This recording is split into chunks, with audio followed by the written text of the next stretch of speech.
Hello my friends and welcome to my channel. This is Austrian Stacker. I hope you're all doing very well. Thanks for tuning in. Today I want to talk about stacking and especially the differences in different countries. Stay tuned.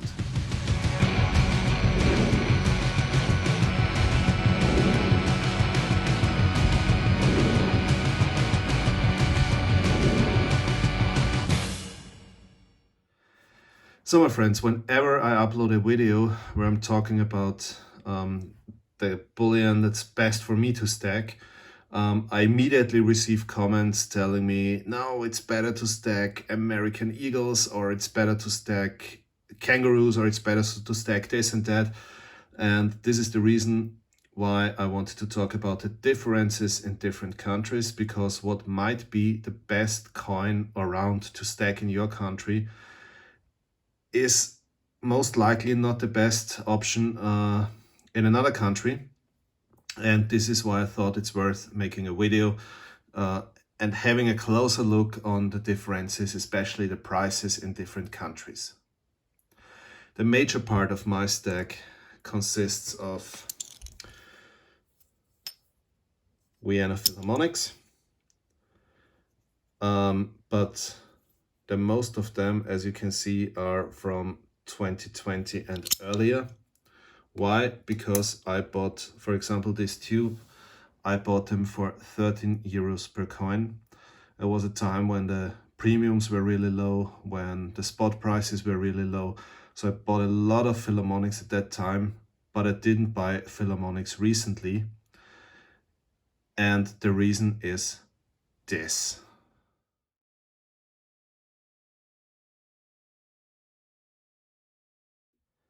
Oh, as you can see, in Austria today, I would have to pay 29.87 euros for 1 ounce, for a 1 ounce silver Philharmonic. At the same time, check this out. This is how much you would have to pay in the US for a silver Philharmonic today.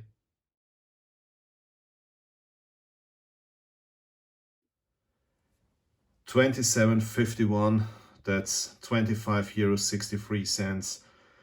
So you can see, this is the reason why I do not buy silver Philharmonics recently. But I know a lot of people from, for example, the US who buy silver Philharmonics at the moment. I think the price tells a lot. Yeah, it's much cheaper. It's 4 euros per ounce cheaper in the US than here in Austria. The reason is very simple to explain. We have 20% tax on silver, and this is why the Philharmonics are far cheaper in other countries than here in Austria. And this is the reason why I did not buy Philharmonics recently. And as you can see, a coin from Austria is much cheaper in the US than here in Austria. And this is exactly the reason why you need to do some research, and you cannot just say, buy this and that because it's cheap in my country. The situation is very different in different countries, and I want to show you some other examples. Let me show you the Britannia, for example. You all know this coin.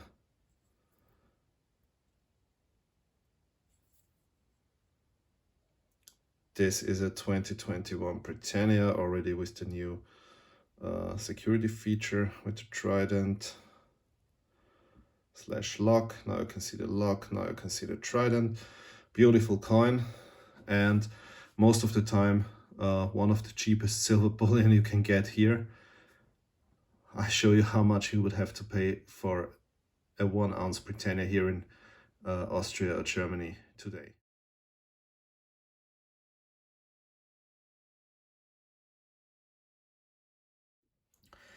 So as you could see, in Germany today, 27.25 euros for a 1 ounce silver Britannia. And this is how much you would have to pay in Britain today.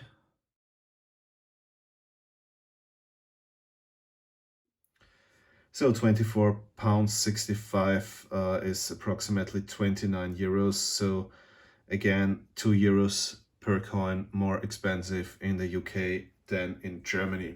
So I will not go into more detail of all of these different coins I have here. I can just tell you, as said, yeah. So what's cheap in your country is not always the cheapest silver you can get in other countries, and this is what you need to be aware about. This is the most important thing. You should know and understand the markets. You should know what is the cheapest coin you can get. In a lot of cases, it's the Kangaroo. I don't like the Kangaroo too much, even if I have a few tubes. I think I have 3 or 4 tubes of Kangaroos, but I don't like the Kangaroo too much because simply they're not easy to sell here. So people here don't appreciate the Kangaroo too much.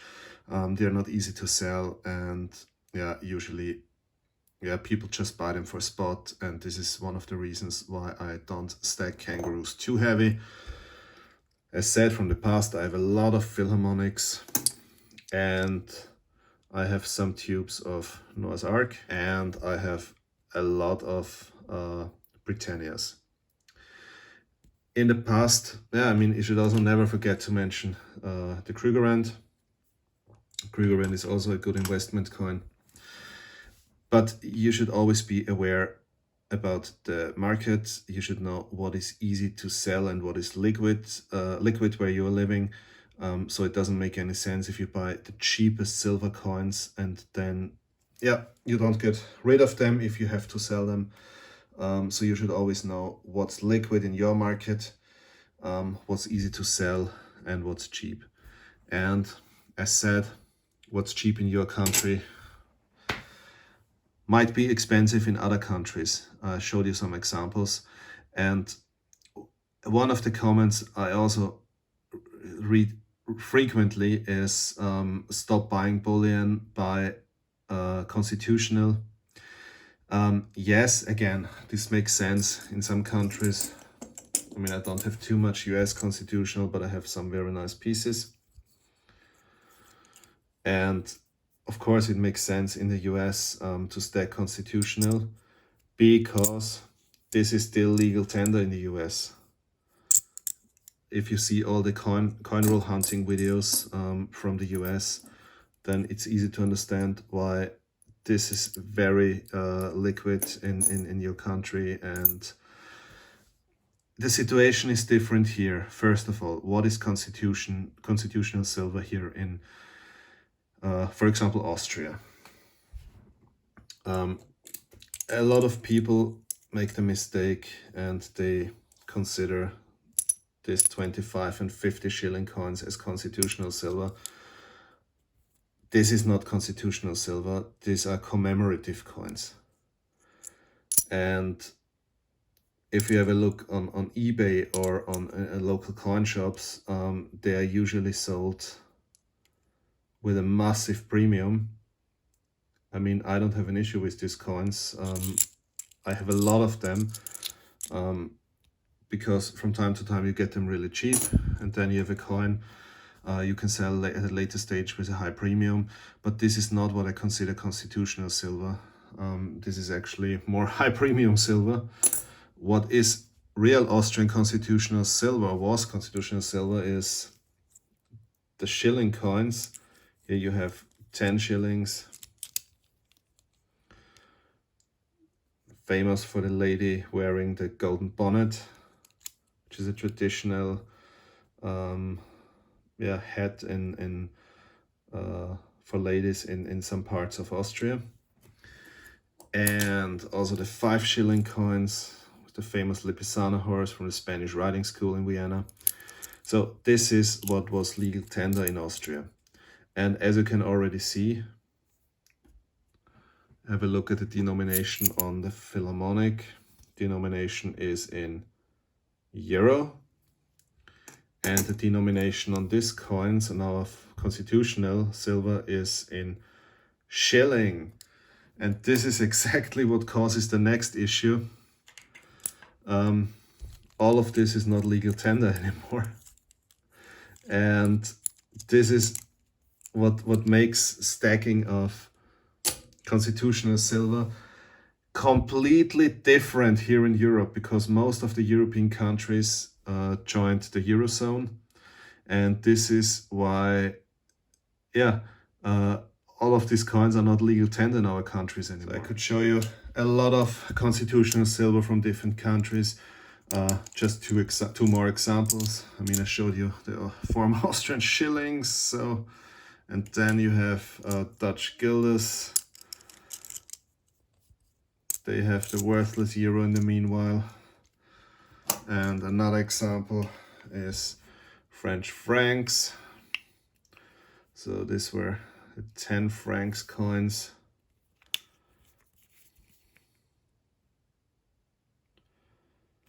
So as you can see, our constitutional silver is not legal tender anymore, which means situation is completely different compared to the US, because all of this is still legal tender in your countries. So again, a completely different situation.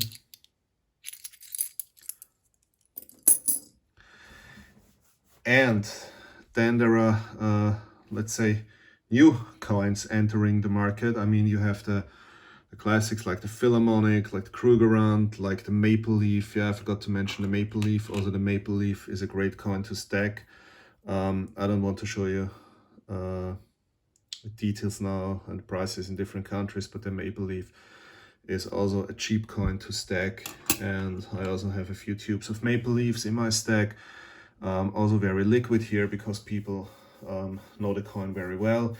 So as said, it's always depending on where you are living. In Austria, it's very easy to sell Maple Leaves. It's very easy to sell Krugerrands. It's very easy to sell Philharmonics. It's very easy to sell Britannias. It's more difficult at the moment to get to sell American Silver Eagles, especially if you want to get the premium back. And I talked to some people who tried to sell Noah's Ark coins.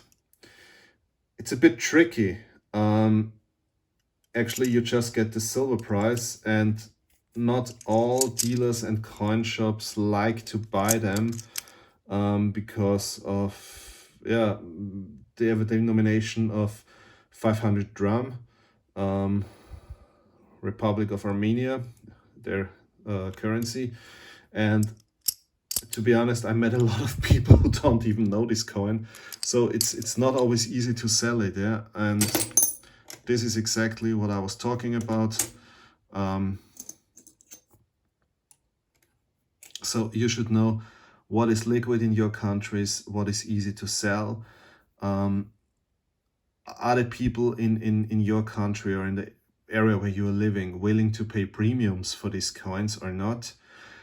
The best thing I can just recommend, and this is one of the things why I'm 100% against silver rates, silver squeezes, whatever, because just the big bullion dealers benefit from such initiatives, and you're destroying the local coin shops with such initiatives.